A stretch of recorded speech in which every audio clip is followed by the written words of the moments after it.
Well, good evening, everybody. It's the Cryptid Huntress. I'm Jessica Jones. Man, do we have a great show lined up for y'all tonight.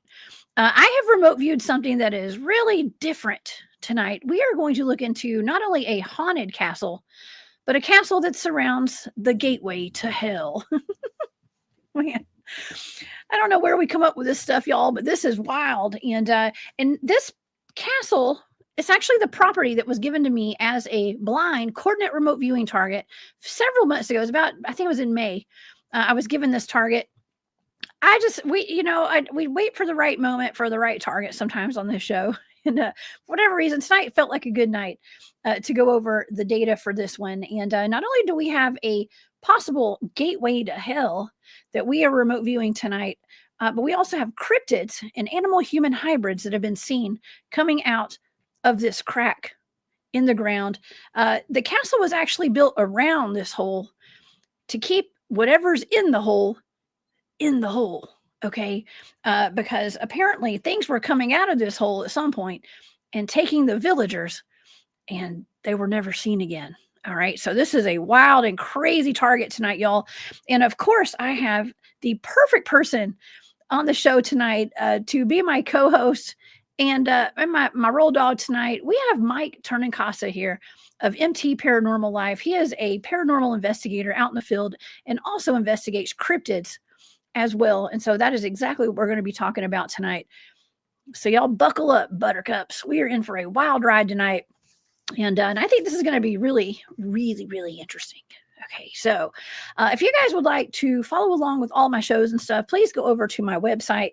You can find me over at thecryptidhuntress.com. And you can find all of my links and everything over there to my social media and also to my Patreon. Thank you so much to all my Patreon members. We have all of the data posted there tonight for this target and for all my other targets that I've ever done. I mean, there are like hundreds of targets on that Patreon. And it's not only the raw remote viewing data, but it's also like a full presentation on every single target that I've ever done. It's all there on my Patreon. So thank you to all my members. If you'd like to become a member and see all the data, just go to this website. It's patreon.com/the Cryptid Huntress. And it's a great way to support my work and the channel. And also I do have a shop. It is Christmas, y'all. Go check out the goods at War Woman Goods if you're looking for a unique gift for your loved one this Christmas. Okay. And year round as well. All right. Well, let's get to our show today. Okay. This is called the Houska Castle. Houska or Houska? It doesn't matter. Okay. But the Houska, I'm going to say the Houska, because I'm from the South and that's how I feel like talking tonight. Okay. The Houska Castle is in the Czech Republic. It's one of the most haunted locations on Earth. It was built in the 13th century on top of a cliff in Prague's countryside, and it's isolated from all trade routes, which was weird, and with no source of water, and the defenses are facing inward. So it's almost as though something is trying to be kept inside the castle, not kept out. Some say it wasn't built to keep evil from entering the fortress, but to prevent it from getting out. According to official records, the castle was built as an administrative hub for the king. But Czech folklore maintains that the true purpose of its construction was to seal a gaping crack in the limestone. Locals believe there was a gateway to hell from which human-animal hybrid beings such as dark-winged beings and a frog-like-humanoid emerged to feed on villagers and then drag them back into the abyss to never be seen again. Prisoners who were facing the gallows in the area were offered full pardons if they agreed to be lowered into this bottomless hole and to report back what they saw. The first man to do so was young and healthy, and he totally accepted. He thought, man, this is a great way to get out of getting my head chopped off or whatever.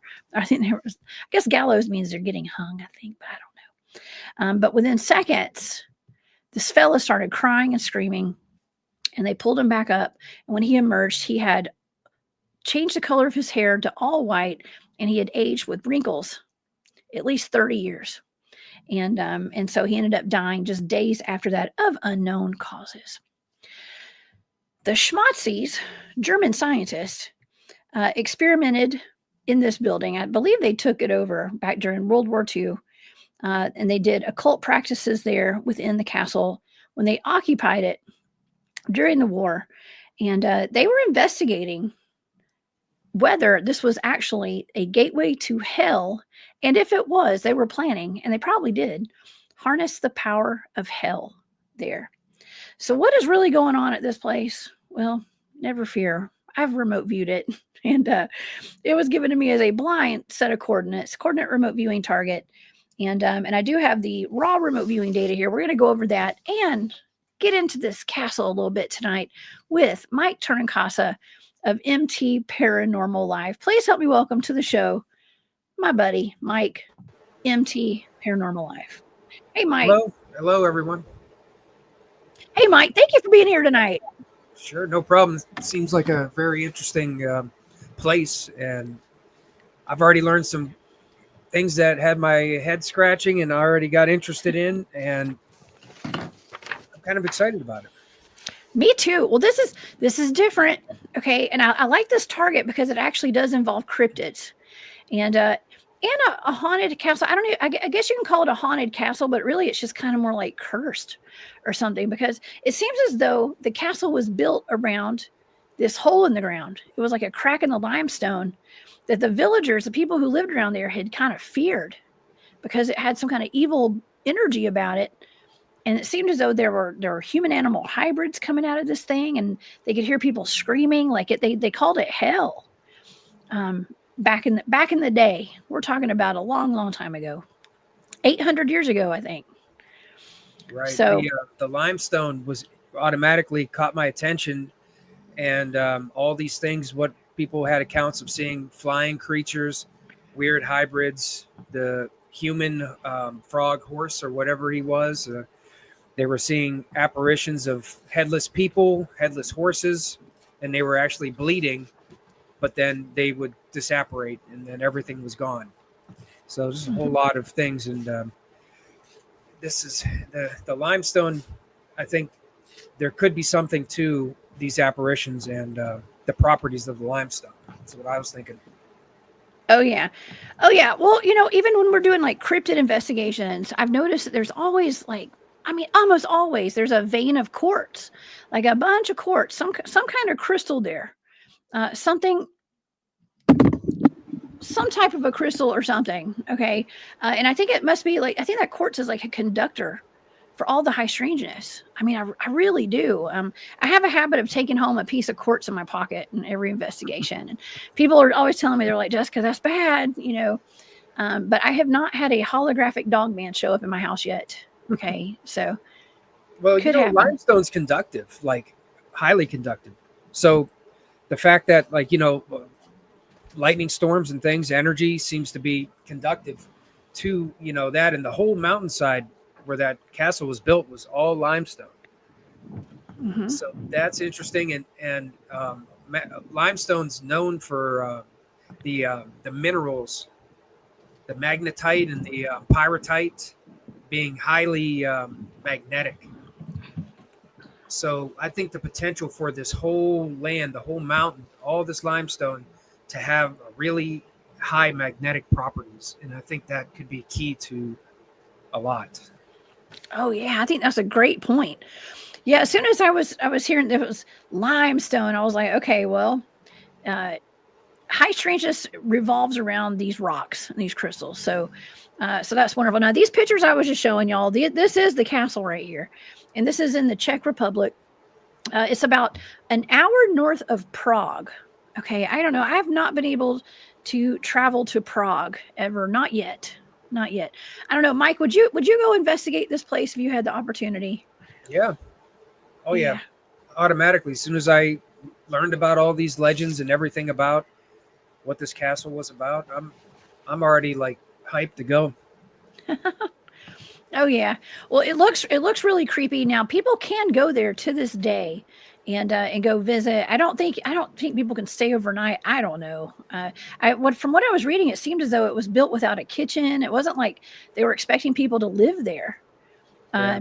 And the inside of it, okay, so like they built this castle around that hole, okay, and so you can kind of see from this picture right here. I mean, it's like an open, it's like they had an open middle. It's like the whole castle was built around that hole.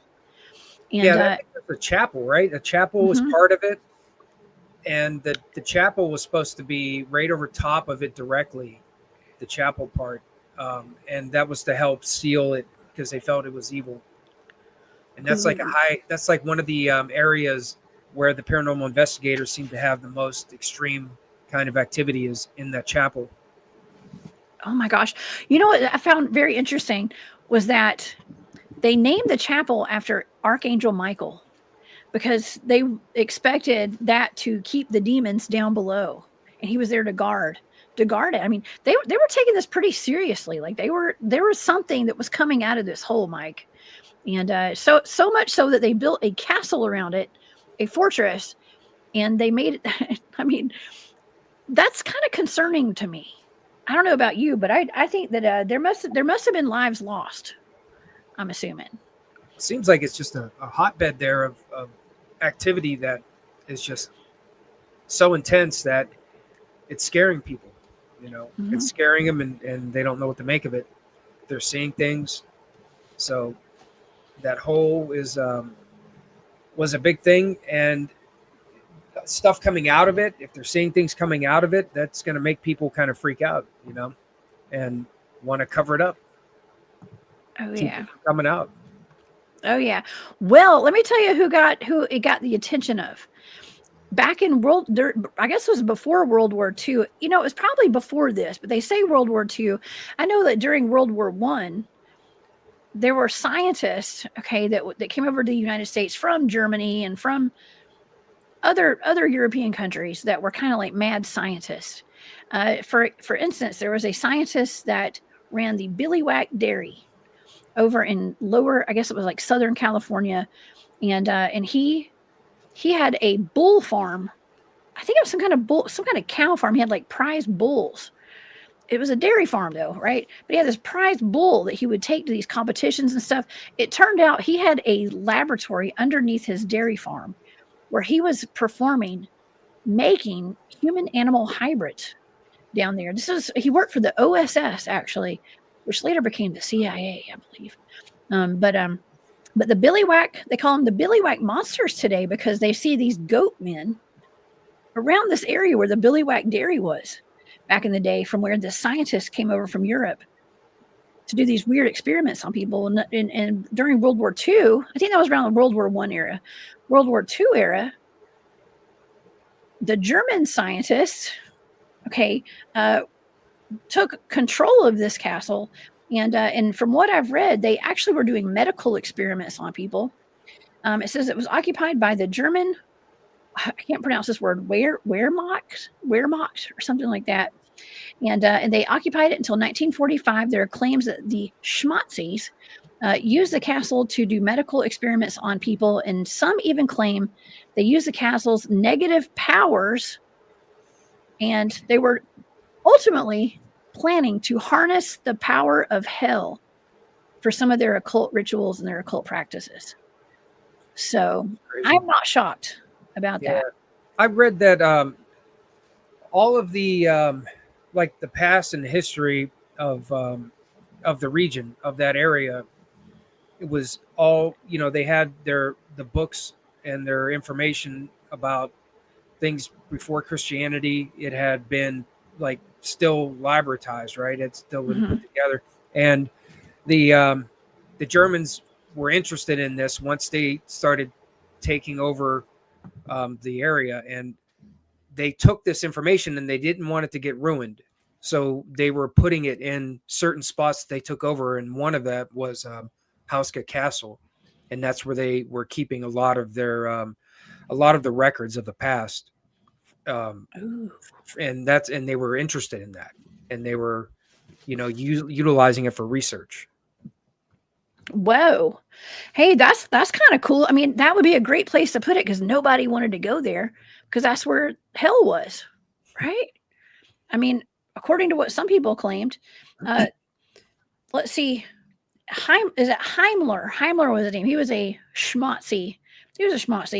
Heimler allegedly feared. This is going along with what you just said. He feared his trove of blasphemous materials, is what this article says, would be destroyed in the war, but with something even more sinister afoot. Locals at the time reported strange lights and horrifying sounds coming from the castle. Some say many top schmotzy officials, including Heimler, attended dark ceremonies at Houska Castle in which they attempted to harvest the power of hell. Oh, yeah, it was in the 1940s when the schmotzys took over during their occupation of Czechoslovakia. And the 13,000 manuscript library of Heinrich Himmler.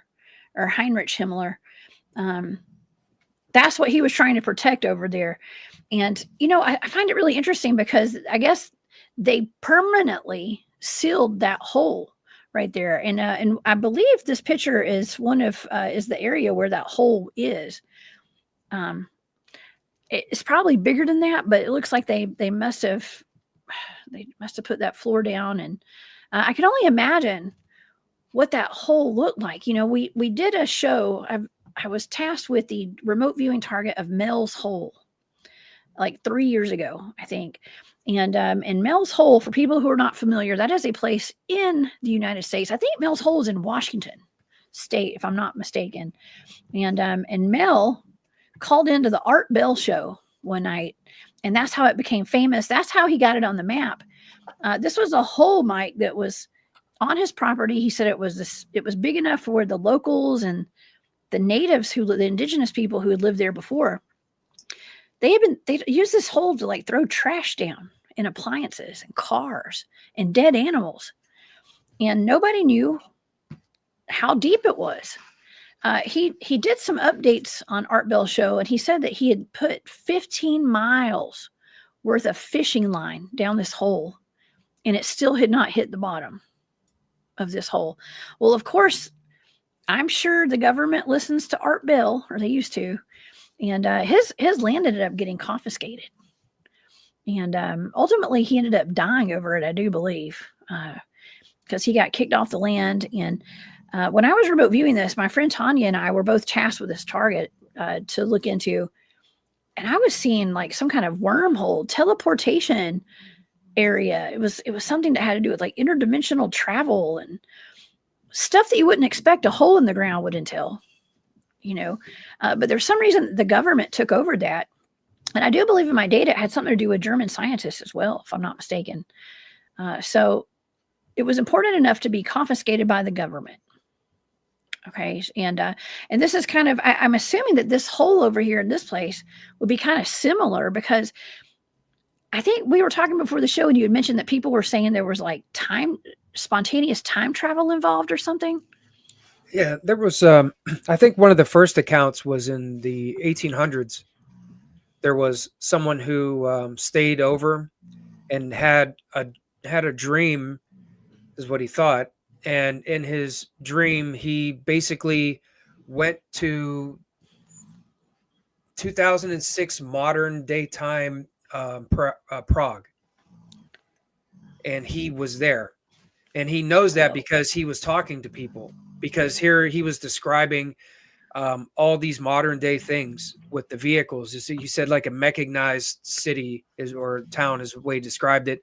And then when he spoke to someone, they said, when he was asking questions and he asked what year it was, and they said it's 2006.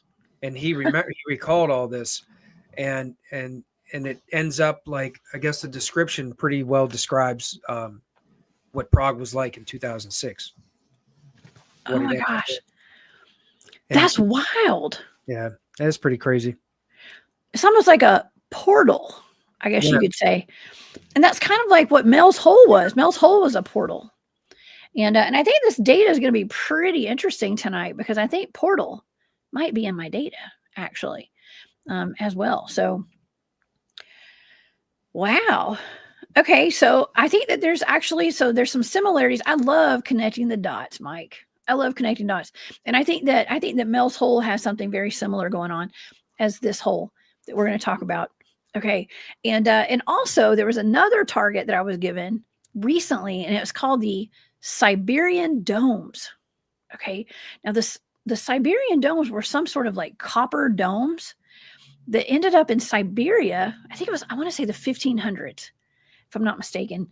And there's these huge domes that showed up in the Siberian wilderness after a sky battle went on one night. It was almost like these UFOs were up in the sky, like battling each other.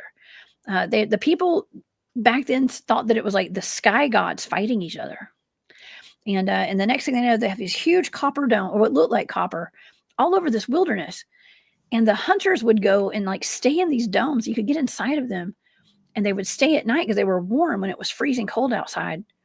But you couldn't stay too long or you would die, because they'd give you like radiation poisoning. I was going to say, it sounds like radiation. Yeah. Oh yeah.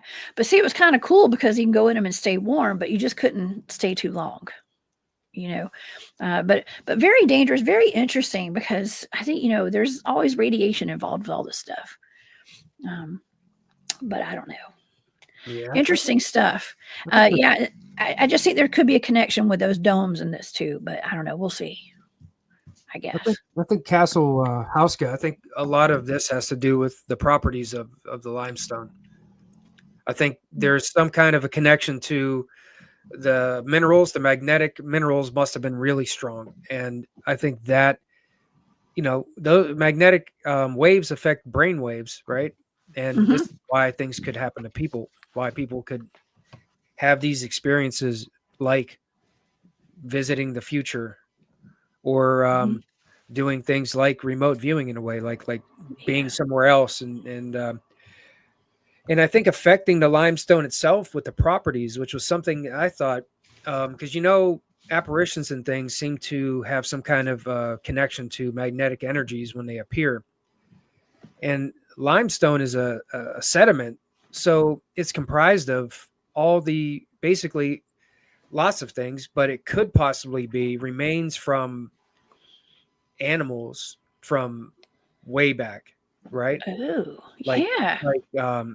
Like dinosaurs or dragons, or just dragons. Whatever kind of creatures were in the past that became part of the sediment that made this limestone, and then magnetic properties. It almost seems like maybe some of the remnants of what used to be there is affected by the magnetic properties, and is causing like apparitions of things like that from the past. Flying creatures like pterodactyls, you know what I'm saying? It's like you never know. It's just a weird connection that I was thinking of that really was interesting about the land, this limestone, the magnetic properties, and then these weird shadow apparitions and things that people are seeing that seem to be weird animals, right? Yeah, weird animal human hybrids too. Yeah, right. Yeah. So the local folklore of the place describes the emergence of a crack in the cliff, is what they called it. It revealed a seemingly endless abyss that villagers deemed as an entrance to hell, because locals said that half-human hybrids began to crawl out of the hole at night and tear livestock apart.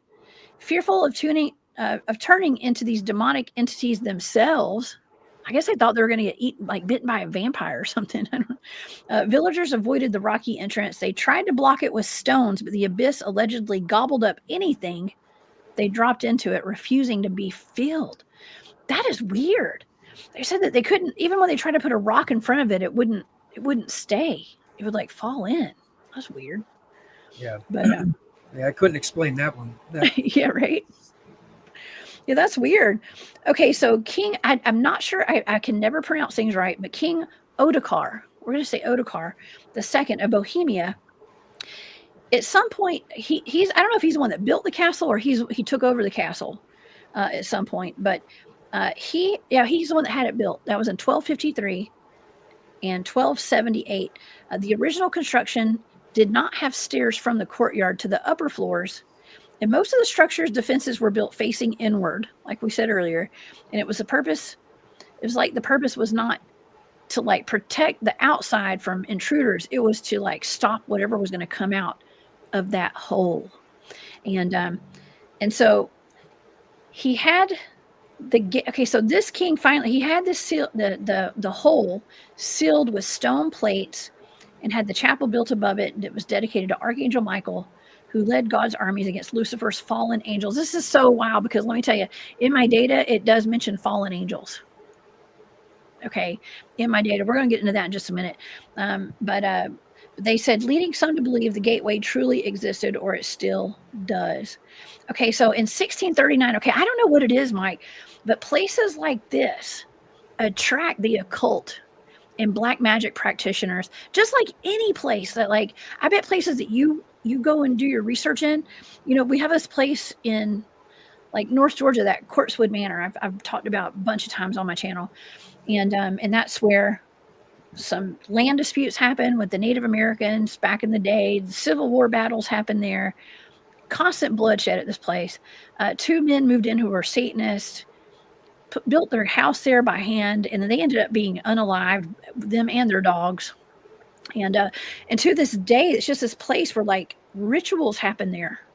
People go there all the time. I mean, still probably tonight there may be people out there doing rituals. It's a full moon, I think, right? Yeah. And it's just constant. It's places like this that are like magnets to the occult and to black magic for some reason. So yeah, you're talking about Oronto. Was that his name? Old Otto, that's right, Oronto. yeah. Oronto. That was an interesting story about him and being drawn there. Yep, 1639, the castle was occupied by Swedish mercenary named Oronto. The black magic practitioner allegedly toiled nightly in his laboratory in an effort to create an elixir for eternal life. Man, that's what we hear about all the time these days, about this, what I like to say, Google Chrome, if you know what I mean. And I just learned of a new one too. Okay, I just learned of something else that these actors and famous people are taking, some kind of like whale oil or something. Have you heard about this? I don't know if we can even talk about this. Some kind of, they called it the golden juice. Okay. And I was watching that Tyler Hansen guy who, like, he claims, and he shows some good evidence of like actors and famous people that are like playing multiple roles, like doppelgangers and stuff. He said it's actually the same person. They'll fake their deaths and they'll come back as another actor. And but anyways, because they're taking this golden juice and it's whale oil, y'all. Okay, but anyways, that's for another show. We'll talk about that on a Wednesday. How about it? It's pretty crazy to think about. It is. But I mean, this goes back. This is in the 1600s. This man was like trying to cook up something that will give you everlasting life. You know what I mean? And it was at this castle. And it instilled the villagers, so that the villagers were scared of him, rightly so, probably. And they said that gave them so much mortal fear of this man that 2 local hunters assassinated him. And after his death, all the villagers still avoided the area. So basically, it just kind of like this hole in the ground. It basically just attracted like people with like dark energy. I guess maybe they've all come back to try to harness this dark energy throughout the centuries.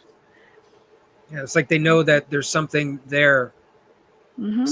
something powerful, some kind of energy, and they want to use it or try to harness it. Mm-hmm. Yeah, they said that those 2 hunters, those hunters or whatever you want to call them, bounty hunters, whoever it was that killed Oronto, they got their weapons blessed by a holy person, or they had some special kind of ritual that they had to do because they felt that was the only way they were going to be able to kill him. Ooh, that kind of sounds like when I go on my crazy adventures out in the woods. I mean, I went on a skinwalker, I'm going to say at one time, an S-walker investigation a couple of years ago. And I had to consult with a friend of mine as to like how to protect ourselves, because I've never gone on an investigation where I might be coming face to face with like a whole cave full of them. And so the things that I was told, I was actually asked to keep it kind of private, but I can tell you, it was just like hunting or protecting against vampires. They're basically vampires. And that included like, I'm going to say blessing or anointing like weapons and ammunition and all that. Okay. It did have something to do with that. It was very spiritual. Okay. In a lot of ways. This is not just physical things like this, like we're talking about tonight. This is spiritual on a whole other level.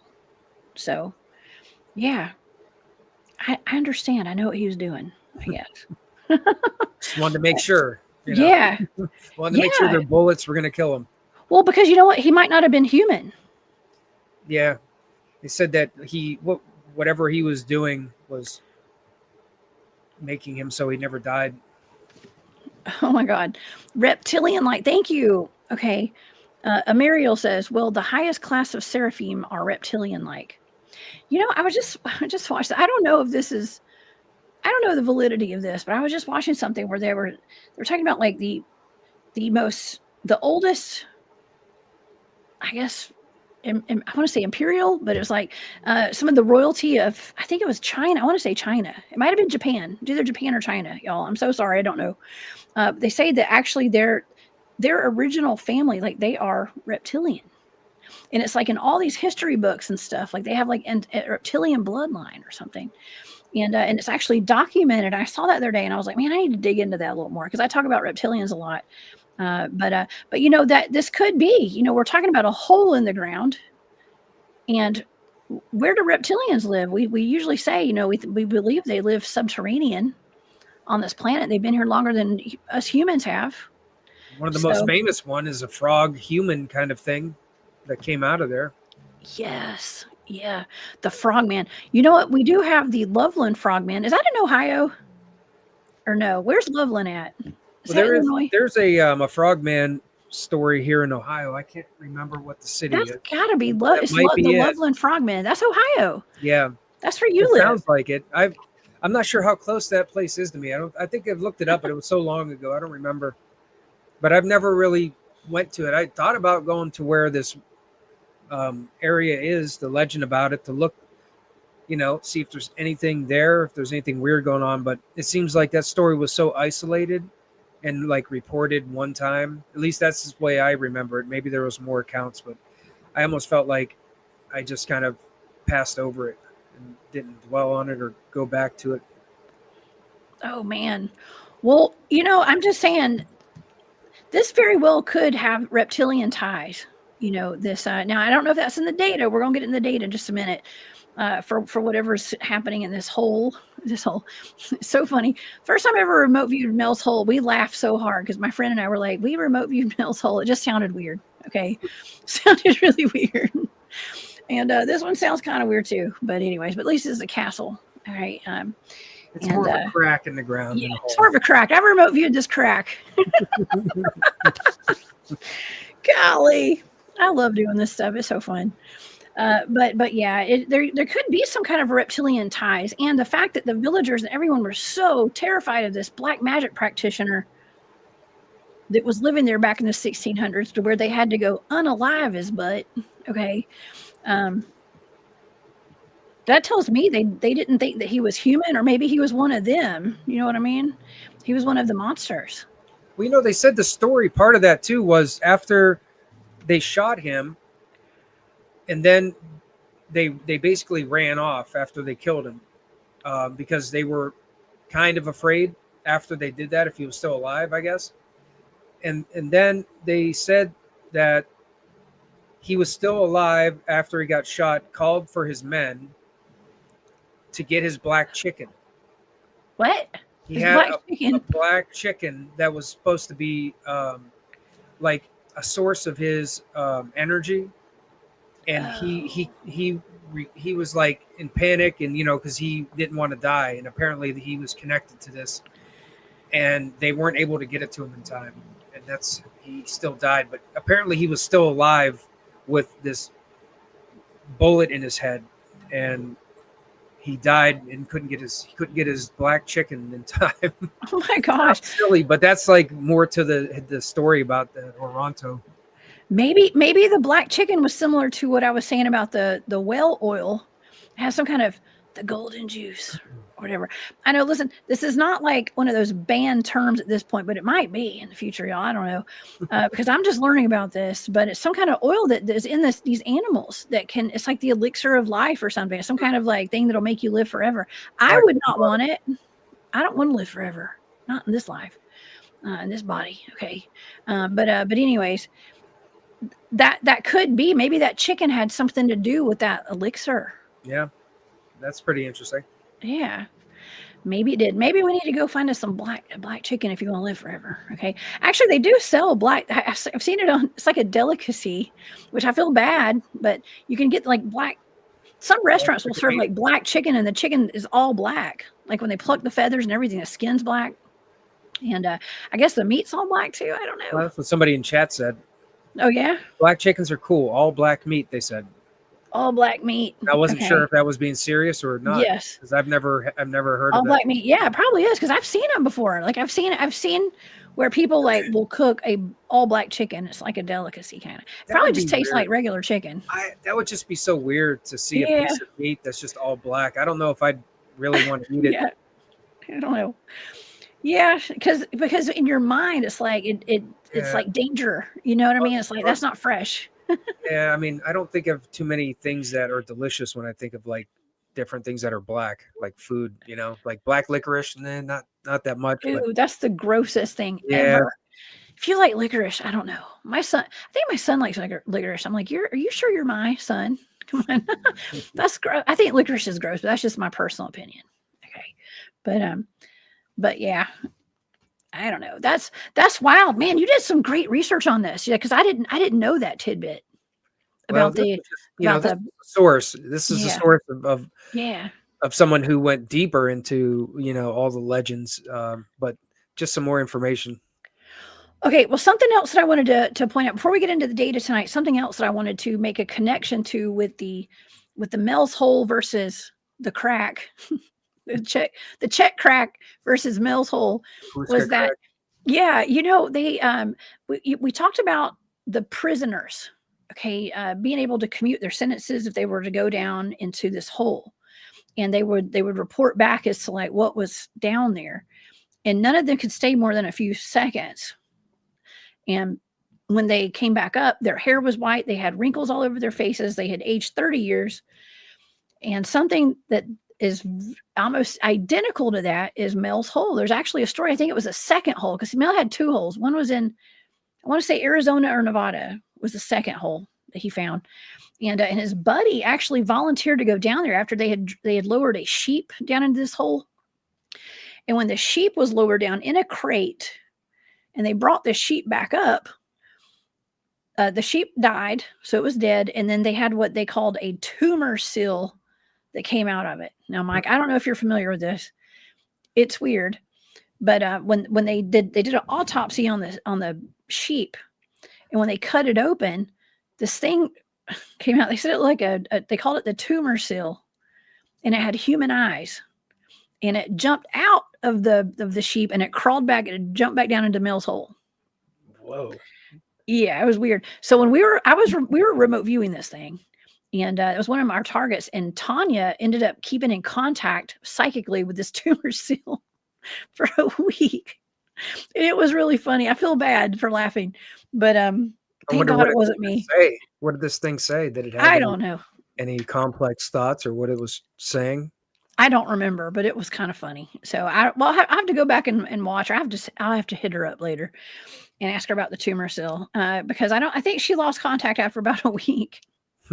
But anyways, these things, this really did happen. And so now we've got these men who were prisoners at the crack. We're gonna call it the crack. And they were sent down in cages. And when they came back up, they went nuts. And so after that tumor seal incident, Mel's friend, I don't know if it was a neighbor or just a friend, volunteered to be sent down there in I don't know. He went down in the hole, and when he came back up, he had lost his mind. Okay, so I mean, what could that be? Do you think that could be like the radiation of it, or I mean, sounds like magnetic. Magnetic? Yeah, that's like one of the main reasons why wires got insulated once electricity started flowing is because of the effect that the electromagnetic energy has on your brain waves. And that if you're talking about something that changes your brain waves, and if it's really, really strong, it's going to affect your brain so much that you're going to be out of it. You're going to be out of, you're not going to be able to think straight. You're going to be all crazy. So that's what it sounds like. And then again, with the limestone and the minerals, the magnetic properties that can be abundant. I mean, maybe we're talking about something on a level that's extreme, that going into a hole for just a short time, being exposed to that much like magnetic energy makes you crazy. So it must have been insane. Kind of makes sense with all the weird things going on, that it seems to add up. Oh man. And just think about all the sound. Okay, and there's something else that we're going to talk about, sound waves, in just a minute, about the acoustics inside the castle as well. I mean, I'm thinking about like in modern day, I mean, we are hit with all these frequencies constantly, like our Wi-Fi's and our cell stuff. And I mean, it's a constant barrage of getting hit with this stuff. So think about how scrambled our brains probably are on the regular. I mean, it probably your head all the time. Yes, and earbuds in. I mean, I have a wired earbud in right now. Okay, but still, I mean, yeah, back then there was no, at least we were told there's no Wi-Fi back then. There might have been, who knows? We've been lied to about everything. But yeah, getting hit with something like that, man, that would drive you absolutely crazy. And it did. It did drive all them crazy. So, man. Well, yeah, I'd be interested to know, like, what if you took like a Geiger counter out there today, like if you go run some tests today, what's really going on out there? What's really going on? And what did the Schmatzis, the German scientists, what did they achieve out there? I would assume if there was like spontaneous time travel happening out there, they were doing time travel experiments. It would have been a place very much like Montauk, New York or something, where LIB and Brian Minnick are up there. I would assume they're doing the same type of experiments there that they would do at Montauk. So, okay. Well, oh yeah, I was going to talk about the sound frequencies. Okay, so like inside the castle, they actually have, hold on, I wrote it down. If I can find where I wrote it, they had something. Here it is. Hold on. I have some papers here. Destructive interference is what it's called. Destructive interference. Sound waves. They made the castle where the sound waves cross each other. They cancel each other out. Okay, I know that sounds kind of odd, right? But it creates zones of silence. Okay, so it made it where it dampened or it cut out all the sounds like below the castle, they said. And I think that's interesting because one of the claims is like it sounds like people were screaming from that hole. Okay, it was a constant sound. I mean, it was literally like hell. They said it sounded like hell, and that's another thing to connect back to those Siberian copper domes that I was remote viewing a few weeks ago. Barry had my friend Barry that was on the show who tasked me with that. He was talking about how a gentleman, Rudolph the White Alien or something. that guy that wanted to whip everybody. Yeah, I know, right? Anyways, so this guy he had actually gone there and was filming. I don't know. Barry might be in the chat tonight. I don't know. Barry's on Fade to Black this evening. So if you're in the chat, let me know. But he said that he was watching this video. And the man actually had like his phone or a recording device out there, and it sounded like where those domes were, it sounded like people were screaming. It was almost like hell. Yeah. So it's kind of similar. Like I'm kind of just making connections to all these. I don't know why, it seems very similar. But don't you find that interesting that like they purposely made the acoustics in that castle where you can't hear underneath their feet? Yeah, that's pretty amazing to think of how you could figure out how to do that, because they did something like that, but it was the opposite at the it was the pyramids over in South America. Yeah, I'm trying to remember what the name of it was, but there is part of it is like a natural, like amplifying acoustic setup. So when you're talking and speaking, it actually amplifies you, but it has nothing to do with anything other than just how it's acoustically designed for your voice to travel. So you wouldn't need any kind of device to yell or scream. You just talk and it sounds amplified everywhere. So it's like the reversal of that. It's made to silence all of the voice, which is pretty interesting. I guess if you can go back that far and you can figure out how to do it to amplify it, you probably could figure out how to do it to muffle it. Mm-hmm. Pretty cool. Yes. Pretty cool. Yeah. Unforgiven says low note octaves open gates to hell. And, well, I mean, that is a thing with opening portals. Okay. It's frequencies, right? And, I mean, what is that doorway? Like, I don't know if it's in Peru, that is like that doorway, and like people, they say you can stand in this doorway and you make some kind of frequency, some kind of tonal sound, and you basically disappear because you go into like a portal right there. It opens up a portal. And I can't remember what that's called. Somebody in the chat will know, but anyways, it is frequency and tones that open portals. So, I mean, low note octaves open gates to hell. That's wild. That's wild. So, I mean, I'm sure, especially if the schmotzies, the German scientists, were there to harness the power of that, the gate to hell right there, they'd want to open it. They're not there to close it down. They're there to keep it open, right? Figure out how to harness whatever they can from it. Yeah. Well, look, people probably drawn there, like Toronto. People are drawn to it to see if they can somehow harness it in some way. You know what I'm thinking right now? CERN. What about CERN? That's like, I mean, I'm not saying this is like CERN. It's not like a large hadron collider there, but maybe they're trying to get the same effect over in Switzerland, over at CERN with that hadron collider, opening portals. Maybe they're trying to open, I'm not saying they're trying to open a portal to hell, but did you see that opening ceremony? Just saying. Okay.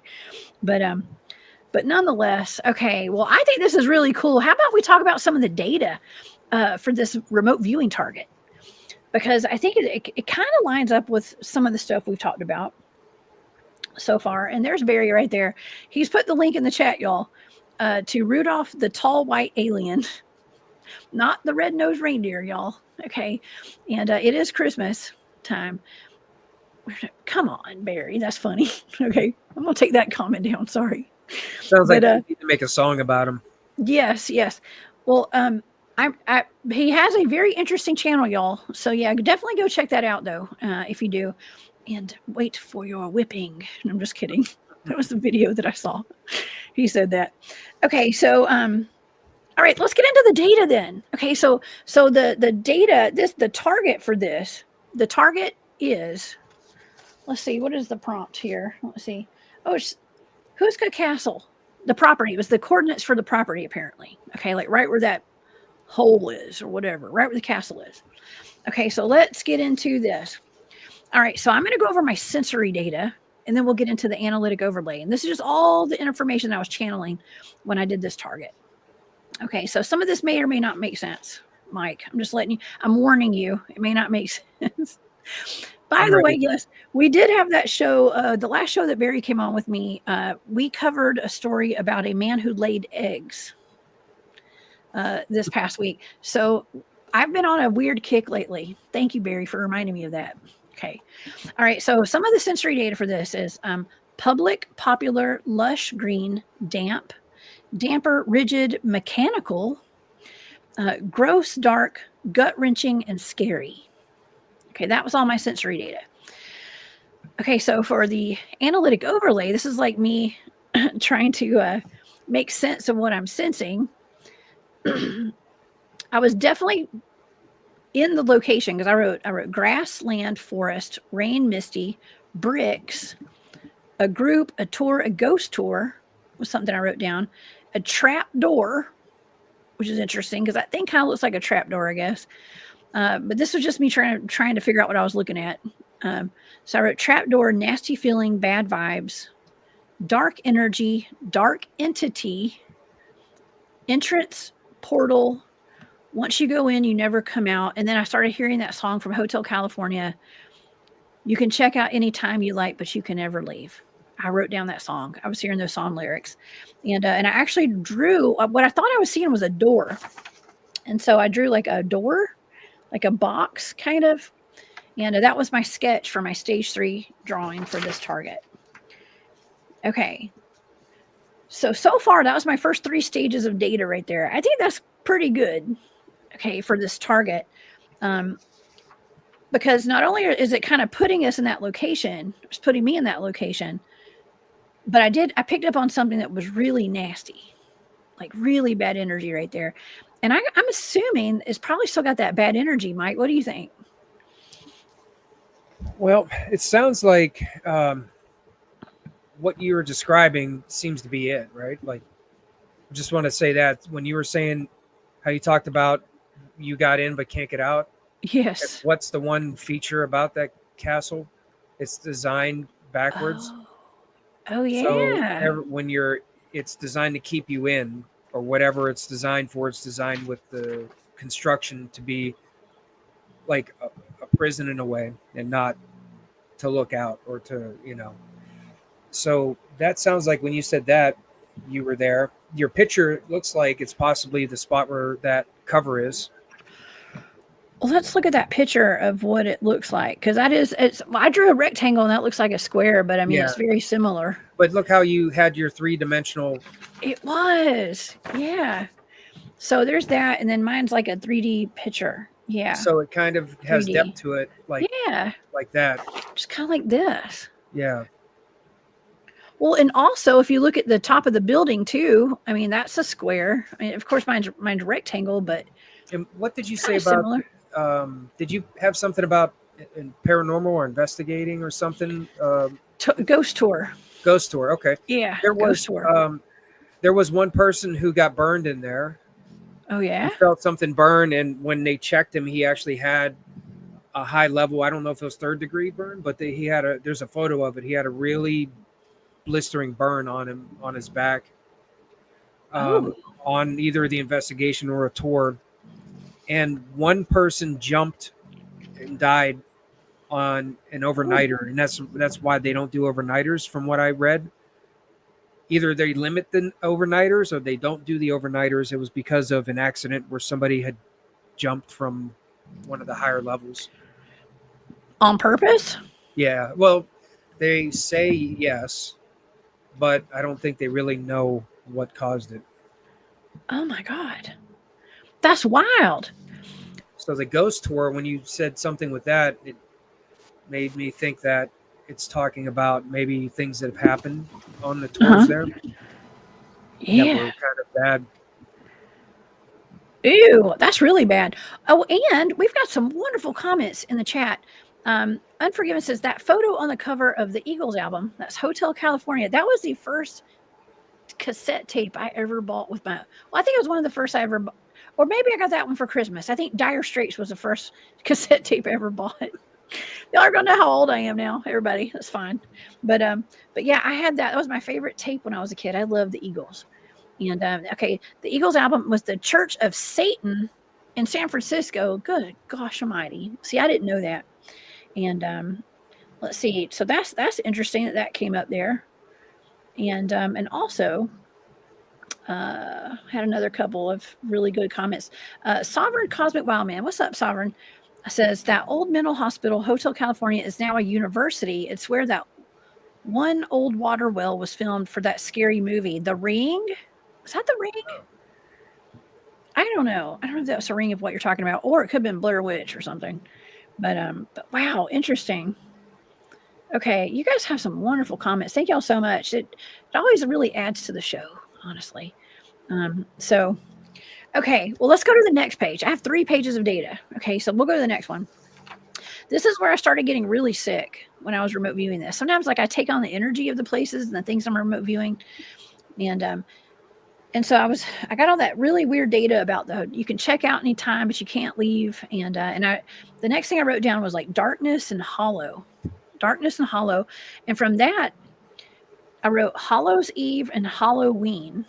hollow, but I wrote hollow, not hallow. So Hallows Eve and Halloween. I was getting sick, nauseated, and I didn't want to be there. So like I wrote that down. Like I didn't want to be doing this remote viewing target when I was doing it. And then I wrote down attachments and bad energy with a question mark beside it, because I felt like whatever I was remote viewing would give someone an attachment, or there would be like like it felt like a dark entity that was looking to jump on somebody, basically. Okay, so this is interesting. I don't know. Do you know where Bobby Mackey's is? I know you've seen that on like Ghost Adventures and stuff, right? I wrote down Bobby Mackey's Music Hall is what I wrote down, because I think a lot of that's like underground, maybe, because I wrote down underground, wet, well, and water. And that's interesting because that's what Sovereign just had said, something about a well.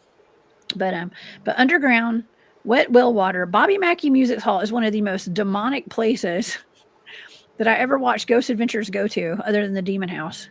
But I wrote that. That's in the data, because that's where I thought I was remote viewing, I guess. And so, but I picked up on, I kept hearing dripping, like water dripping. And I wrote down water, fluids, moisture, dripping water, old and ancient, sacred land, cursed land, angels versus demon. And then I wrote, okay, so what I was seeing was like a crater in the ground. And I wrote hit hard with the arrow pointed down. So like hit hard. I was saying, and I know that's it's just a little rendition there. I'm just sketching, right? I'm not an artist, but what I was seeing was like a crater, and I think I wrote fallen angel. Yeah, fallen angel is what I wrote. And because I'd been watching these videos recently of like, I guess it wasn't recent, but I've been watching these videos of like, I guess like the Grand Canyon and stuff. I don't know. I guess it's like the Grand Canyon. I don't know. I don't know if it's a Grand Canyon where they think a fallen angel hit or something, but there's places that are like craters where some people say that's they think that fallen angels made those craters.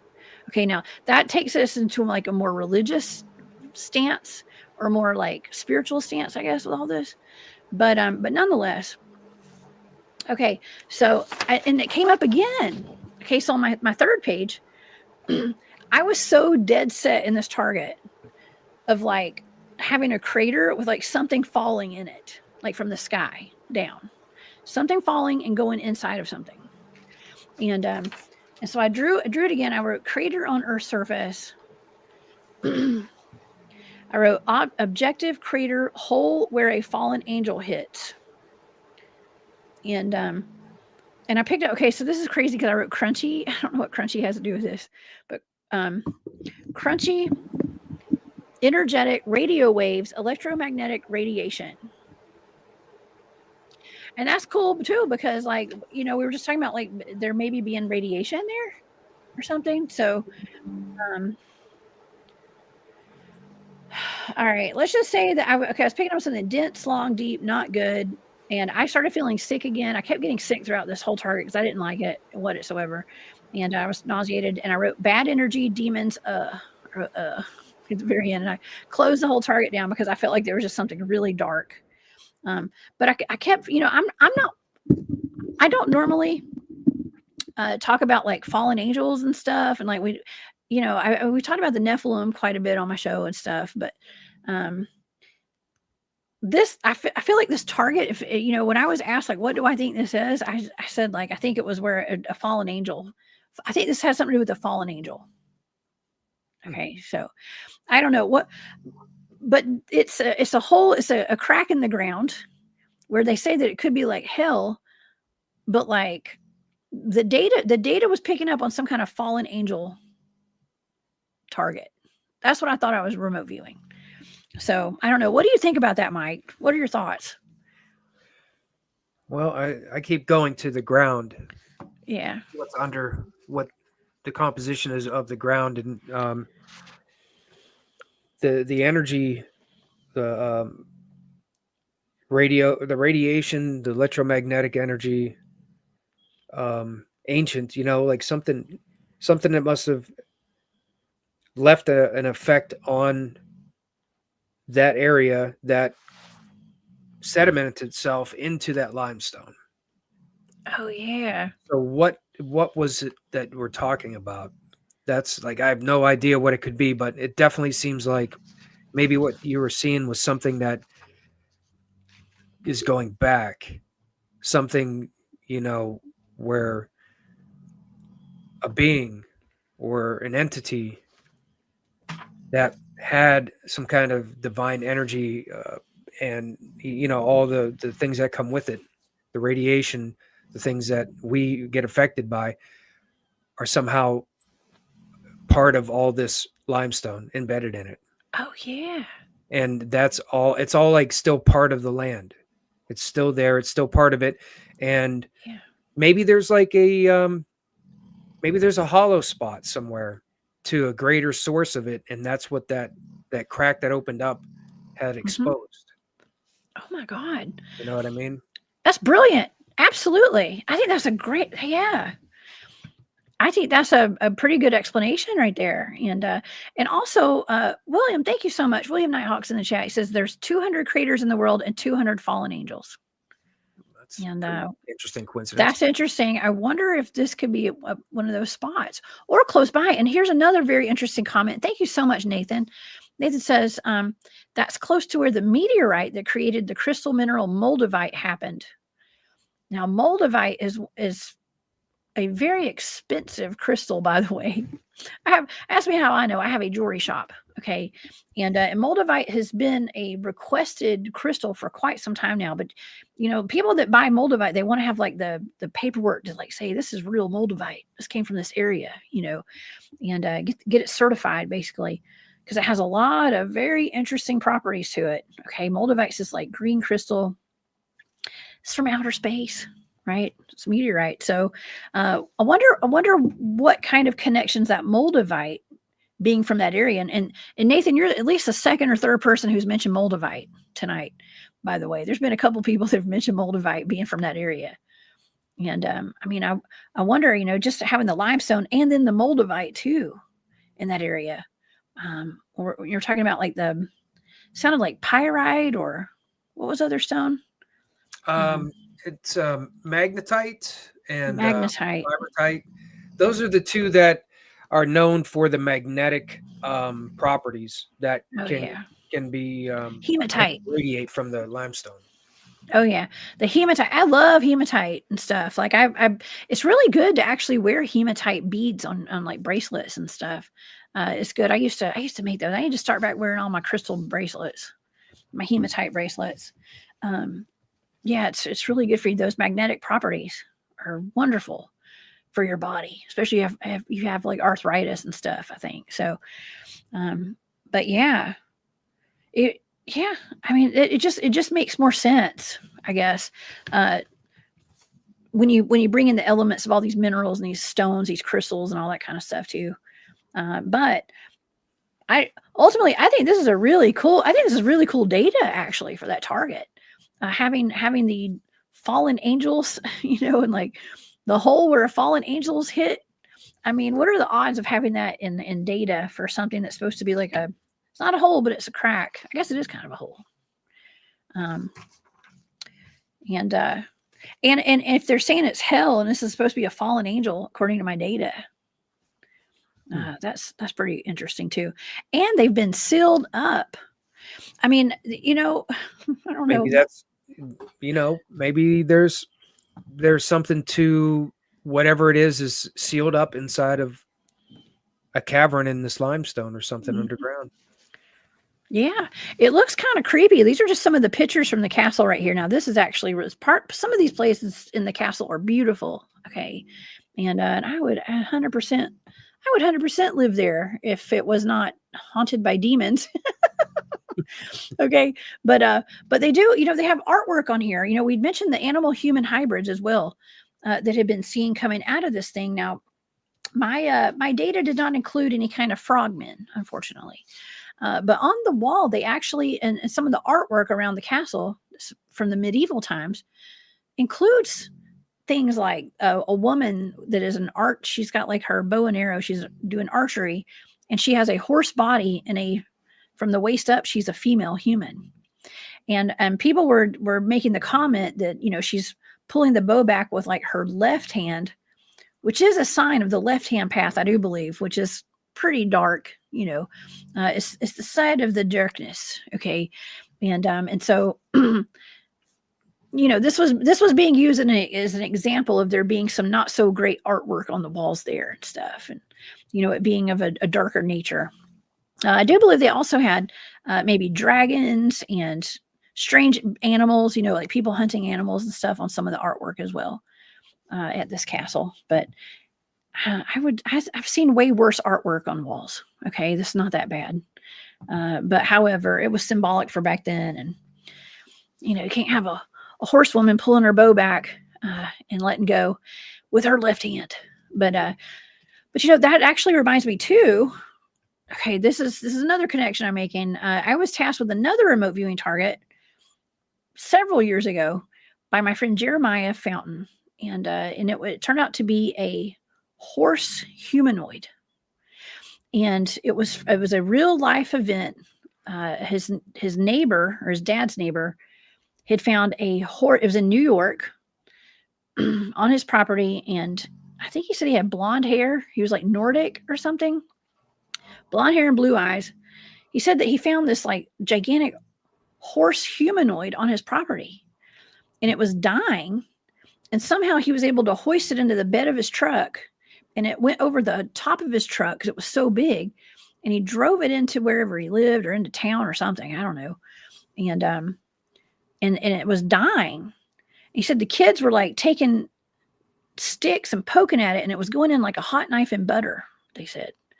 And he called the authorities. He called like the sheriff's department or somebody to tell him what happened. And all these, like a flatbed truck showed up with like military people, and they put the horse humanoid on this flatbed truck, and he never saw it again. He was told not to talk about it. And Jeremiah said that his hair turned completely white after that. And it was so shocking. And it's kind of like this story that they said the people that were lower down in that hole, their hair turned white. And there's like horse humanoids on the wall there. I don't know. I'm just kind of reaching on all this, trying to connect dots that don't really connect, but I don't know. Sparky said at that time, many artists would show left-handed to show the weapon fully. The left-handed is the point of view, or the left-handed point of view of evil came later. Oh, very nice. Thank you. Thank you, Sparky's Paranormal. I appreciate that.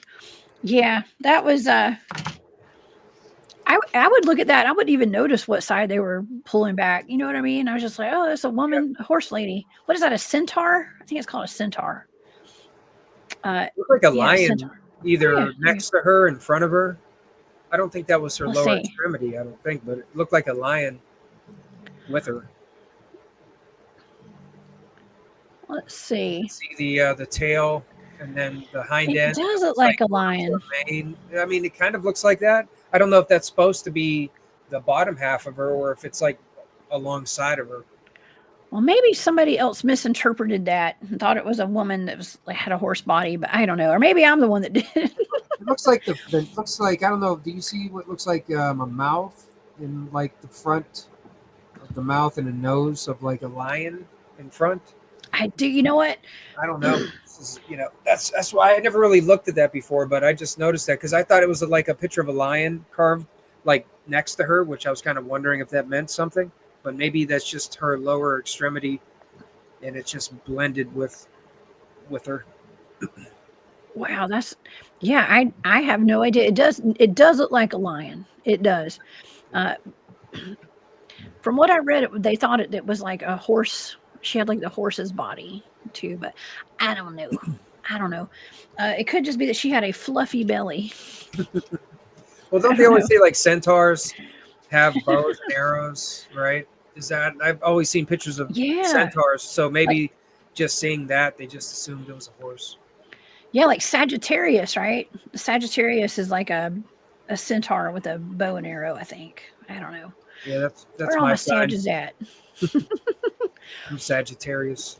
Are you a Sagittarius? Well, happy birthday. I don't know when your birthday is. You just had a birthday? The 12th. Of this month? Yeah. Yeah? Well, happy early birthday. Oh my gosh. This is crazy. All of my best friends I promise you, it is. I am not lying.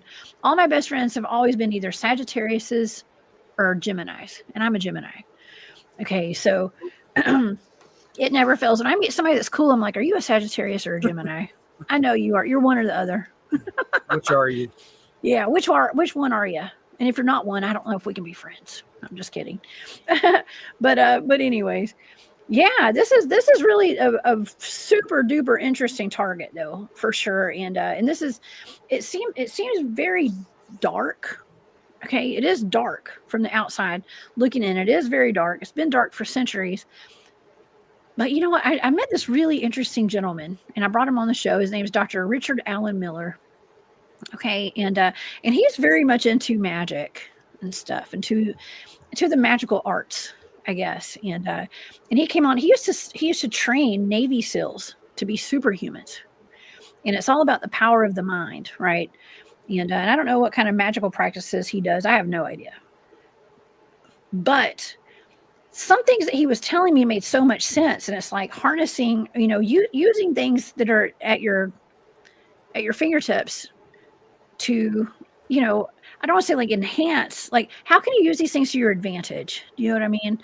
And to harness these energies. And I think this place is a very dark energy. Okay, you don't want to go over there and try to harness that energy, but that's what these people are all doing, and it all goes back to magic. That's all it is. It's probably Satanism and magic, I guess, or just magic. So, but yeah, I thought that was really cool. I want to get Dr. Ram, call him Dr. Ram. I'm gonna get him back on the show sometime. Maybe talk about magic and how that works, and how to harness the energies, maybe the good energies, right? But I don't know, places like this. I mean, oh God, I didn't mean to hit that button again. But places like this, there's a reason that people like Anton. Okay, I was going to say like Anton LaVey, right, the head of the Church of Satan. All right, he actually. There are rumors that he knew those gentlemen at Courtswood Manor that built that house out there on top of that land. He showed them where to put their house before they built it, whether it's on ley lines. And I would be interested to know, like, if this castle sits on a ley line too, of course. And, but anyways, I would be very, very interested to see if this place sits on a ley line. Because it's a place, like a place of power. And I don't know. Anyway, I just lost my train of thought there for a second. Yeah. Let's see. But people harnessing the energy, or like harnessing it for it seems like they were always harnessing it for some kind of a negative outcome. Yes. Oh yeah. And then the others that built the place, even the one before it, left, and it's almost like they were scared of what was happening with seeing the apparitions and seeing the weird creatures or whatever they were seeing, were scared of it. And then the people who were trying to use it for nefarious things were drawn to it. Yes. So whatever's there, whatever's compressed, and all that limestone from the past, or might still be lingering, was something that seemed to maybe affect people to a negative type of way, way about them, what they wanted to do. Yes. What is this? They symbolically seal the pit, symbolically the sealer of the pit. Yeah. How do you think that they actually close this pit down? You know what I mean? Like they had to like lay the foundation to like close this thing. They said permanently, like where you can't open this thing back up anytime. I'm sure somebody could open it. Looks like it's they must have put some kind of a cap on it, but looks like it's concrete cement in the picture. If that is the hole, if that was it right there in the picture where that square is in the middle, which I think that's it. That is it, right? That's what I thought. Yeah, that's what I thought. You know what's interesting, because some of the articles actually say that it's kind of more like on the side of the cliff.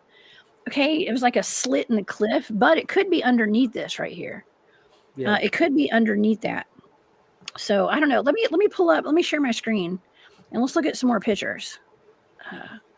Let's see. I have some pictures to pull up. Let's see. We'll look at this. Here's the place on a. I said on a map. But there's actually just some really, really cool pictures here of this castle. You know, when they show these pictures, it kind of looks like a hole, like Mel's hole, but I don't think this is exactly what it looked like. And you really can't find pictures of even Mel's hole anywhere. Okay. It's always this picture. It's like a well, you know, with bricks and stuff around it. I don't think that's what this hole looked like, y'all. Okay. But it could have. It sounded like from what I found, when it first happened, it was the accounts go to a prince that built a castle there, but it was all wood. He built like an all wood castle, and during the construction of it, there was a break through the limestone through the ground, and that opened up like what looked like a hole or a deep pit. Mm-hmm. And then that's where the account of that pit first started, and how it happened was during the construction of that castle from the 800s. And then when they built the castle in the 1200s, that's when they were trying to get to the bottom of like what it is. Is it demonic? All the accounts. And then they said they covered it. They said they put like stones on it, or one big stone over it, and then basically the chapel was over top of that area of the castle, of the stone castle that they built. Oh my God. I don't know about you, Mike, but I mean, I know you love to go and like go into haunted places, and that's your thing, man. But this right here, I don't know if I'd want to be there with the lights out. Not by myself. I would go with a friend. Okay. But I would not go somewhere like that. I'd have to have my night vision goggles on or something. I'd be like, no. I don't know. It just, I get weird vibes just from looking at the pictures of this. I would definitely like to go there. It's definitely caught my interest. I'd like to see what it's like. You had mentioned earlier that there's a headless horse, not a headless horseman, but a headless horse, right? Is that one of the things? That was one of the things I read about it. Was people had seen, I think the groundskeepers or people who were at the castle had spotted a headless horse that was decapitated, and it was bleeding. Like it was real, it was bleeding. And then the apparition would disappear, and they saw some kind of apparition is what this horse was. And there was no blood, no nothing. And then the same kind of account, same time period of a man who had been decapitated and had blood on the ground on him that was walking around. Same manner, they seen it, and then he disapparated, and there was nothing left. There was no blood or nothing left where he was at. But they had these real accounts of two decapitated beings, a horse and a person. Man. Well, that's really odd. That's weird. I don't know. I think I'd rather see a ghost of something like that than see a frogman coming at me, I guess, that was in the real 3D. You know what I mean? I don't know. Some of the ghosts that I've seen were actually like 3D beings. Like they were solid, just like us. So I don't know. We live in such a weird matrix. We do. Okay, here's this is just like the Wikipedia page right here. Of course, anybody can go check this out. This just talks about the I guess the stats on this castle. It's just an early Gothic castle. It's about 29 miles north of Prague, so that's actually not that far. They said it was about an hour north of Prague, but it's one of the best preserved castles of the era, and it's very Gothic. Okay, so let me read some of the myths and legends of this place in case we forgot anything. It says there are multiple myths about their supposed occult involvements here. Of course, everything is allegedly, okay, but they're talking about how the Schmatzis were using the powers of hell in their experiments. It has been open to the public since 1999, and they do have on the murals pictures of demon-like figures and animal-like beings. And they say that the hole in the ground is a gateway to hell that's so deep no one can get to the bottom of it. And animal-human hybrids, it actually says this on Wikipedia, y'all. Animal-human hybrids were reported to have crawled out of it, and dark-winged otherworldly creatures flew in its vicinity. That would be like a gargoyle. Legend has it that when construction began on the castle, all the prisoners that were sentenced to death were offered a pardon if they consented to to be lowered by a rope into the hole and report back on what they saw. The first person was lowered, began screaming, pulled back to the surface. He aged 30 years, got wrinkles, hair turned white. And it says that they have ghosts. Listen to this, a bullfrog/human creature, a bullfrog human, a headless horse, and an old woman are the ghosts that they have there, basically, and the remains of a demonic beast who escaped the pit. So there's demonic beasts, not beasts, but beasts. And it says the pit is in the lower levels of the castle. It's the gateway to hell. And yeah, it keeps the construction keeps the demons trapped in the lower levels, thickest walls closest to the whole of the castle. I think that may be, I mean, I'm trying to say, like, I'm thinking like maybe that picture that we showed a while ago, maybe that is that one that's like in the basement that I was like, ooh, that place, that's really creepy. I don't know if I'd want to go there. I think, yeah, I think this might be where it's at, like down in this area, maybe. Yeah, that would be something that like makes me want to go even more, is to actually see what part of this castle where this hole's at or where it's covered, just to know, because there's it's hard to tell from some of these pictures and the info. Yeah, I don't think I must have had it on another. That looks like a chapel. It is a chapel. Yeah, it is a chapel. Look, I mean, it's just absolutely beautiful. Okay, it's absolutely beautiful, but also very demonic. Okay, yeah, they said the chapel was purposely built over top of where they laid the initial like big rock or rocks that covered the hole. They built the chapel section over top of that so it would help prevent the evil from getting up out of there. Thank you, William, for bringing up Katy Perry. I appreciate that. It wouldn't be a show without a Katy Perry reference. I'm just kidding. Or spandex. Okay. Katy Perry is famous for her bullfrog likeness. Thank you. That is so silly. You know, it's just actually when I saw her name, I thought that the comment was going to be about her. This is terrible. I guess I'll say this because I've heard this. I've been kind of following her because she has been known to buy up churches and cathedrals and stuff, and not do such nice business deals and stuff. You know, like kind of God, I hate to say this, but like kind of taking, I don't want to say like taking churches out from under people like nuns and stuff. I don't know if you guys are familiar with those stories or not, but just yeah, our spandex cosmonaut, our spandex astronaut, Nathan. That's right. Yeah, she is a space cadet for sure. But anyway, she does have a connection to she likes to buy up old churches and stuff apparently. And I don't know. Some say it may be for rituals and stuff. So, but I don't know. Nonetheless, I mean, I think that a lot of these churches and cathedrals are probably places like this are on these ley lines. Okay, there's something more to it there. Margaret, yeah, probably. And yes, thank you, Sidu. Yes, this is for entertainment purposes only, y'all. That's how we roll. And everything I do is for entertainment purposes only, always. So I don't know. I think this has been. Uh-oh. Hear me? Oh, sorry. Broke up. Sorry. Was me there for a minute. Sorry about that. My cord came out of my microphone because I moved my foot. So I know I have to be perfectly still to make sure everything works over here. But yeah, my foot was caught in the cord. So sorry, y'all. But anyways, okay. So let's before we go tonight, I want to get into this like just one last time talking about like the fallen angel stuff. Okay, it's kind of like rumored that some of these, like maybe, I don't know if you want to call them fallen angels, giants, the Nephilim are kind of waking up right now and stuff too. I don't know. There is a reason that we're covering this tonight. I don't know why. There's method in my madness for everything, right? And I don't even understand the method. I just get called to do stuff and I get the nudge to like put stuff out to the public. And for whatever reason, I got the nudge to put this out to the public tonight, Mike.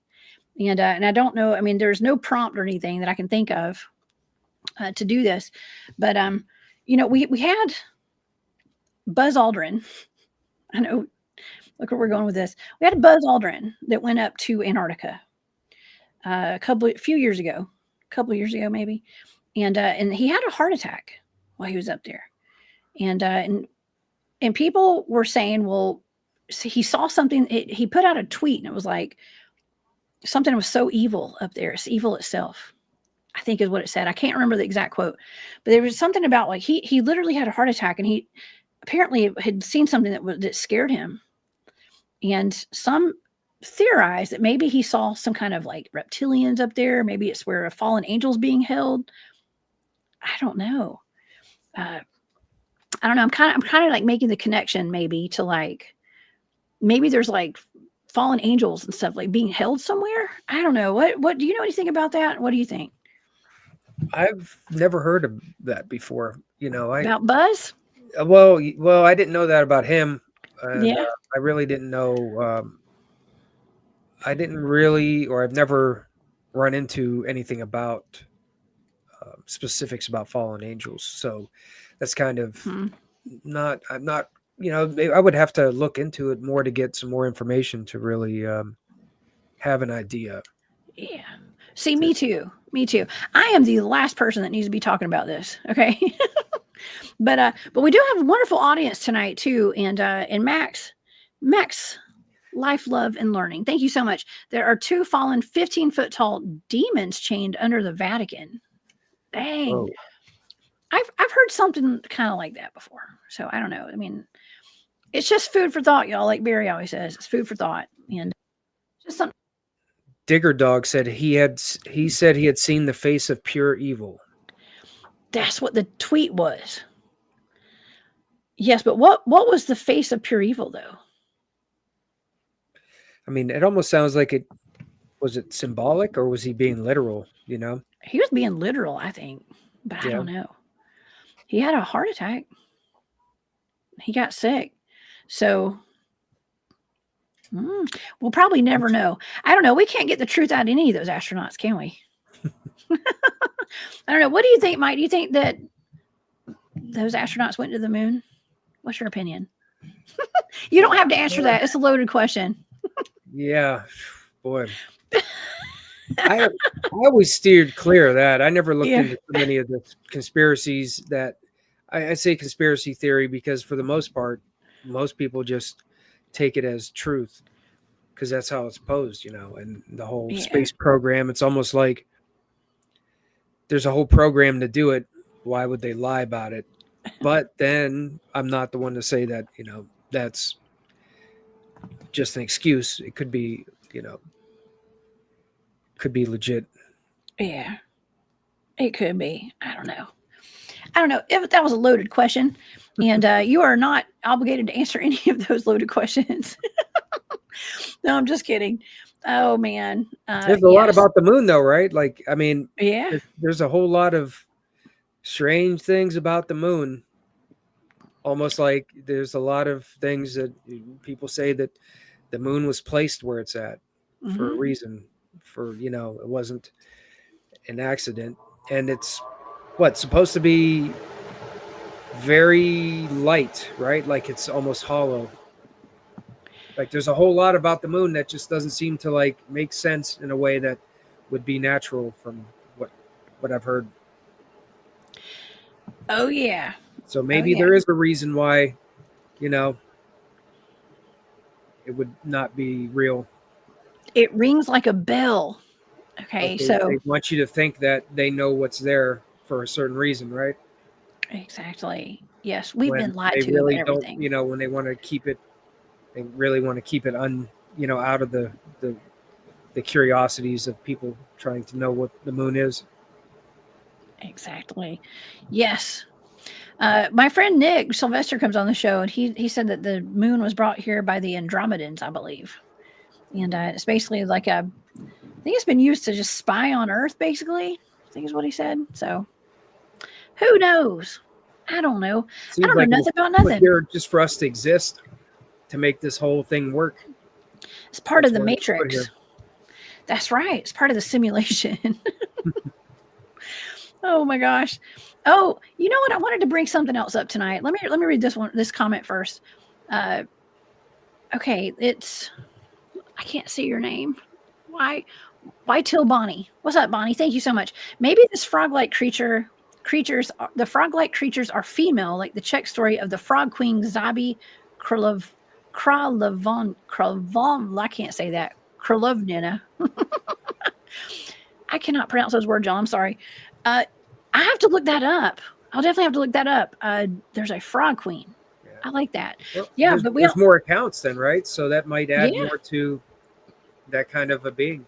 I mean, what if they're reptilians too? What if they just said frog because it looked like a frog, but it was probably a reptilian? I don't know. Okay, so something that I wanted to bring up, and I think that you'll appreciate this, Mike. I was watching something this morning, and I kind of wanted to touch on this on the show today, anyways. But I was watching. It was like Stephen Greer, I think, and he was talking about Skinwalker Ranch. Now I don't know if anybody in the chat saw this too. I mean, it may have been an old video. But they were talking about the real secret behind Skinwalker Ranch. And he said that the original owner of that property where Skinwalker Ranch is in Utah, he was ran off that land on purpose. Okay, because there was already some weird stuff that was happening there. But what Stephen Greer said was that people that he knows, someone that he knows who it is, actually took a device there onto that property and turned on some kind of frequency thing that opened up a portal that let in lower dimensional beings onto that property to literally scare him off all the way. And it was real, like real lower interdimensional beings and stuff, so that they could actually end up taking over that land from that man. Huh. And I'll have to find the link to that. I don't have it with me right now, but I did save it. I saved it it was on my Instagram, I think. And I'm going to go back and maybe put that up on my Instagram in case anybody was wondering. Okay, I'll go find the link to that after the show tonight. Maybe I'll put it down in the comments or something. But I thought that was interesting because they were already having a lot of historical paranormal activity going on there, Mike, on this property. But somebody came in there like they had a device. It was almost like I don't want to say like a little ion collider or something. I don't know what it was. But they put it out there and it opened up a portal and all these interdimensional beings started coming through to scare that man off his property. Like they did it on purpose. I'm not saying it was government, but it probably was some kind of government agency or somebody that did that. I mean, have you ever heard of anything like that happening? Or, I mean, what do you think about that? It's the first time I've heard of that, but Me too. That would be kind of crazy to think that whoever it was that did that, if there was some kind of government hand in it, that they would know how to do something specifically like that. Like imagine how much information they would have to have, how much knowledge they would have to know that would be the outcome. Mm-hmm. Like, where would they get that kind of information from like tablets, things that go back to, long time ago that they learned that this would happen. Yeah. And that somebody had done it. Like, I mean, apparently, right? Like to learn that, this would have to have been something that was done that they knew how to do. Mm-hmm. And who knows how far back. Keep thinking I keep getting Egyptian vibes from this. Yeah. Things like that. Well, here's my thought on that too. It's like, okay, well, they could open a portal and stuff could come through, or they could just have done like some kind of holograms and stuff. I mean, we're talking about Project Bluebeam, right? And this fake alien invasion people have been anticipating. It's like, well, don't believe everything you see, but I mean, it could have been that too. Maybe it was a device that instead of opening up a dimensional portal and all these dogmen and stuff coming out of it, maybe it was holograms. Like made a production. It was a production. I mean, if they want your land bad enough, Max says the black government took an evil device and did eminent domain to scare off the Skinwalker Ranch owner.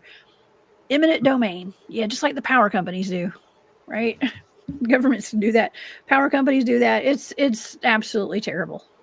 They do that. But if they want your property bad enough, if it's a place like that has Mills Hole, if it's a place like the Houska Castle, and you've got something there where they can do some time travel, they can, conjure up some dark, evil hell hellish creatures and harness that energy of hell, like the schmazzies were doing back in the 1940s, they're going to come and do whatever they can to take your land.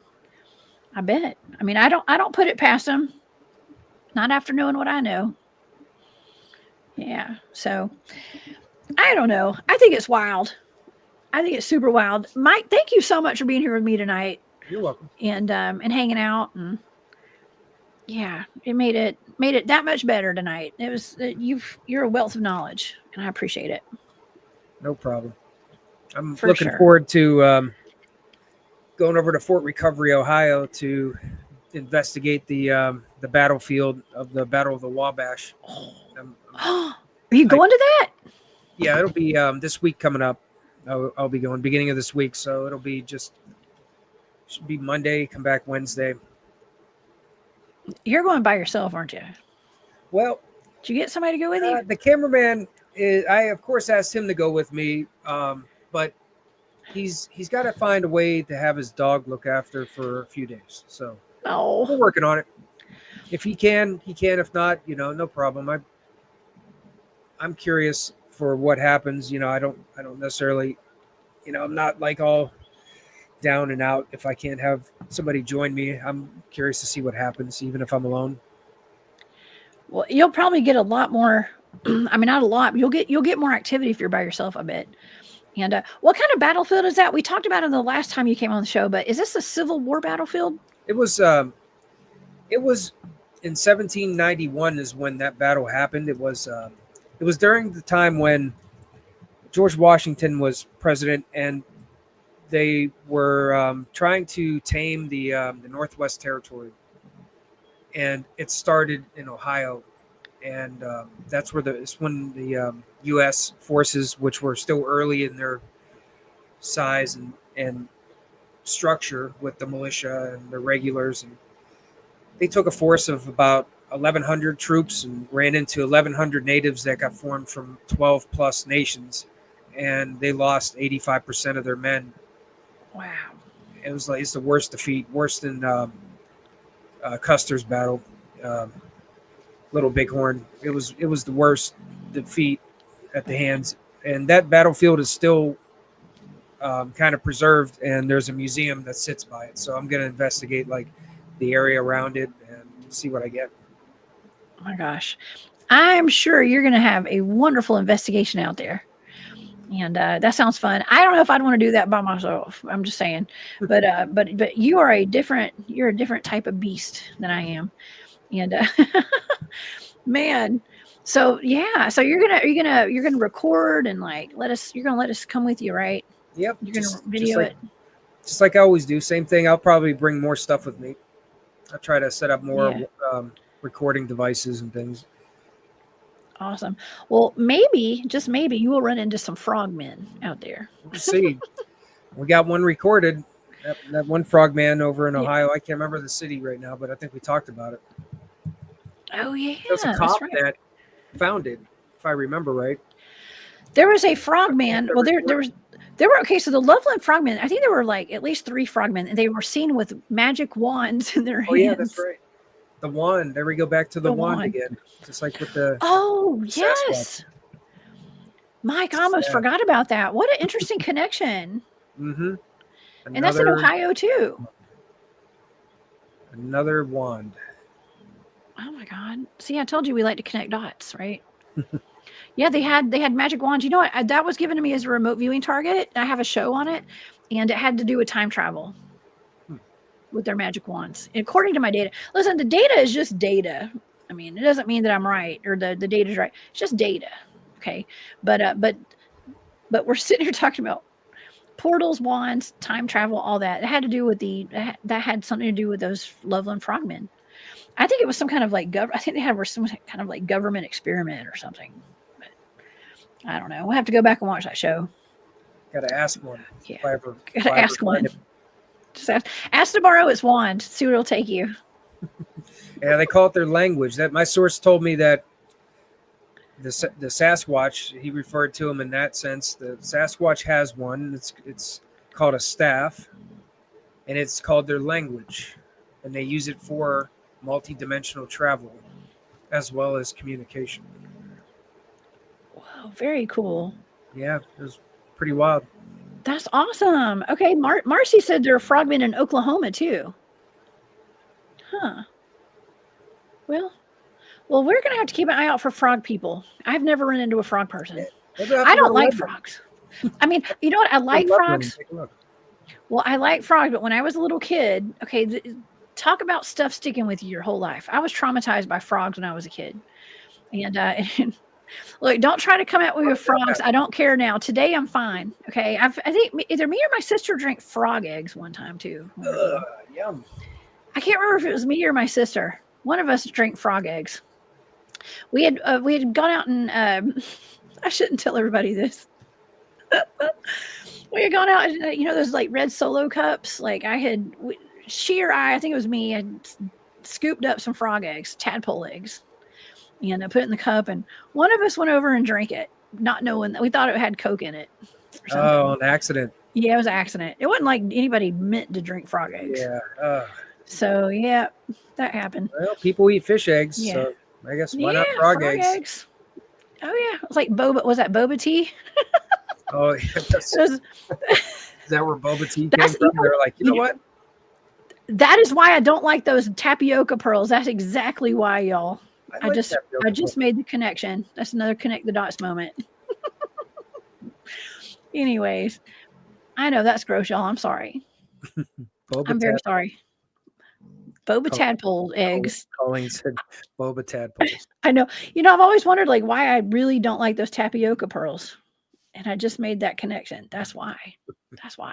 Well, now you guys won't like them either. I hear a lot of people say that about tapioca. Tapioca tadpole eggs. Not that, but I like tapioca. Oh my God. Strangely enough. Yeah. Oh my gosh. Well, and another thing is like when I was, my mom had bought me one of those blue plastic swimming pools when I was a kid, like a little one you get at the, at Walmart or whatever. Mm-hmm. And we went in, we're filling it with water with the garden hose. I went to put on my little bathing suit. And when we came back outside to get in the pool, there were like 1,000 tiny frogs in my pool. And from that point on, I was not a fan of frogs.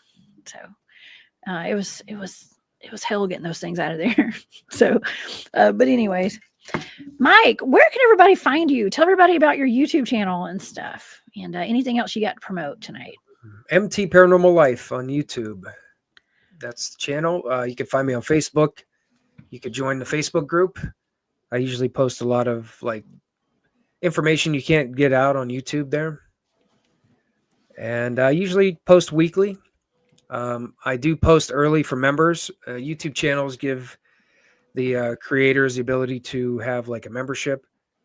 And if you join the membership, which is separate from just subscribing, I do that as something extra for members, as I post my videos a few days early. So you could find all the videos early, like Wednesday as members, or usually every Saturday I drop a new video. And I'm always out investigating around here in Northeast Ohio and neighboring states sometimes. And I will have the video. The one that I just did was at Gill Manor. That one will be out Saturday. That'll be public on YouTube. That was Gill House. It's called the Gill House. The Gill House. The Gill House. So we were just there, had some really cool things happen there. And that's the video that'll be coming up. And the one I'm working on now is the Winter Watcher and the Mounds. I went back to the place where those mounds were. I think you've seen that video. I have. Yeah, we went back. Gosh, yes. You went back? Because we talked about that the last time you came on the show. That was amazing. Yeah, we just were there last night, and we filmed right at the beginning of this full moon cycle. The moons were amazing. Tonight, the moon's amazing too. Oh, yeah. But we filmed there. It was Jack, the cameraman, and T-Mac and myself. We went back there and filmed there, and that'll be up next week.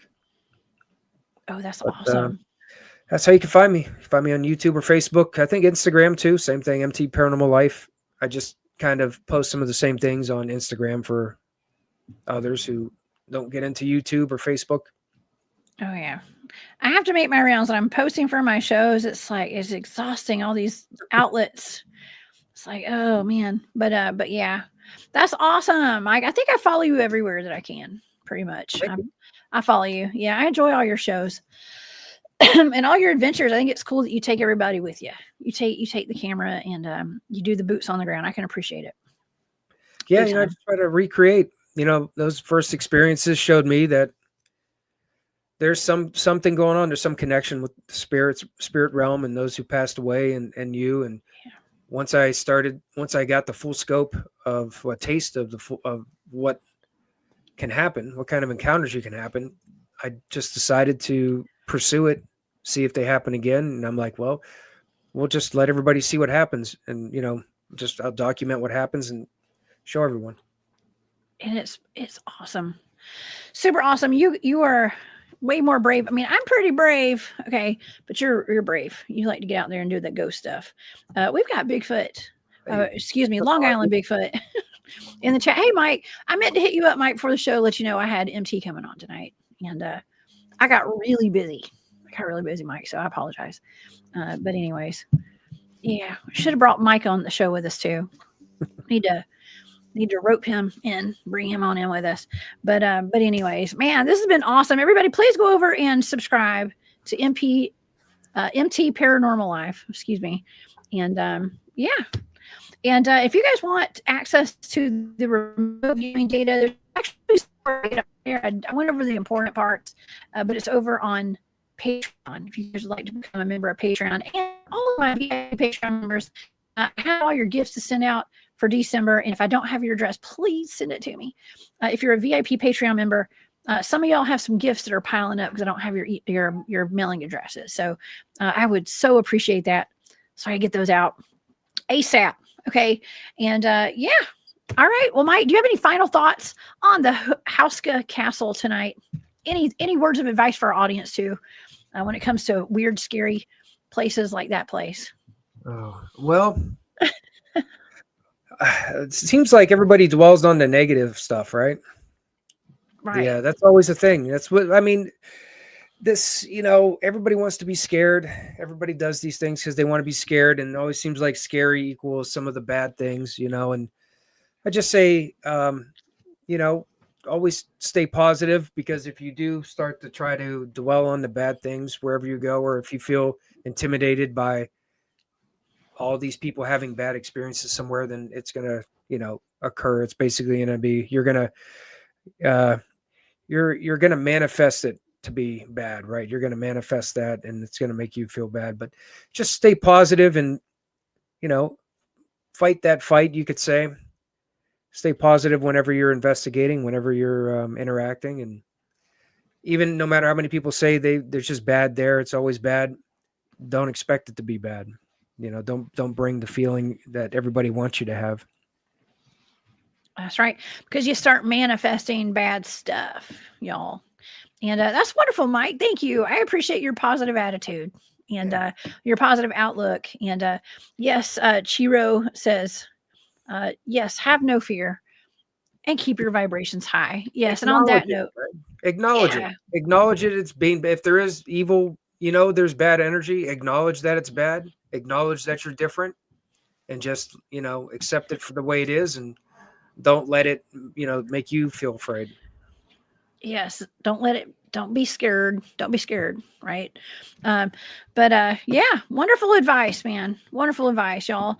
I hope everybody enjoyed the show tonight. And yeah, I cover some dark stuff sometimes here, but we always find the light side of stuff too. And it's just food for thought. Speaking of food for thought, y'all, Barry Littleton will be on Jimmy Church's show right after this tonight.